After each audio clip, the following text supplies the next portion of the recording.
Ана, майко, то тук има дето друг. Ето, добре дошли на пътя на Хоталич. Отново, след 10 дена с бърдото клипче, се започва пак с мизерията и бокуците.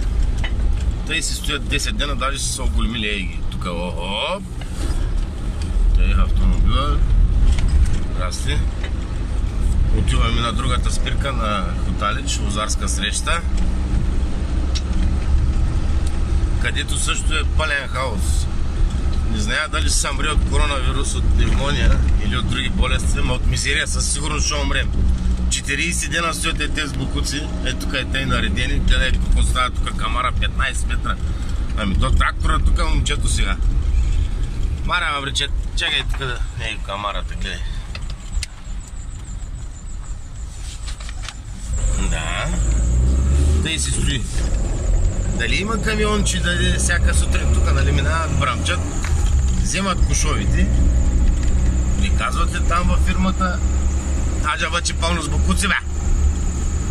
И тук, камара, да палят, да горят, да запалят лозята. После отивам на дядо, на Врабчовия генан.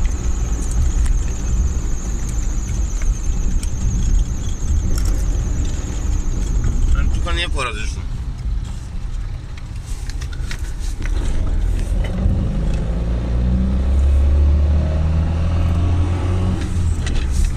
Десет дена след първото клипче, никой не обръща никакво внимание, никой не го и беза нищо.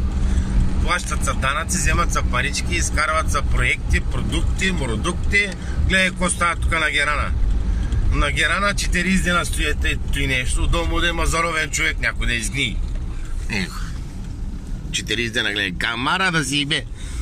Иха! Добре, че момчетата тук правят дупки за гъста и са изринали малко от бокуци, защото ще им пречат. Ама титаните ги няма никакви. Ето мишката. Мара миша. Това е добре, ще газифицира Хоталич. Ще бъде добре. Който може ще се закачи, който не може ще гледа. Четей, кога ще пратите да изчистят бокуците? Тук, дето стават много. Хайде! И нататък е пълно с бокуци. Няма да снимам само бокуци. Заради бокуци. Пратете си трактор и камион да си изрините бокуците. Его и тук на Дидо Валев на спирката. Его и тук е. Камара. Жик. И надолу.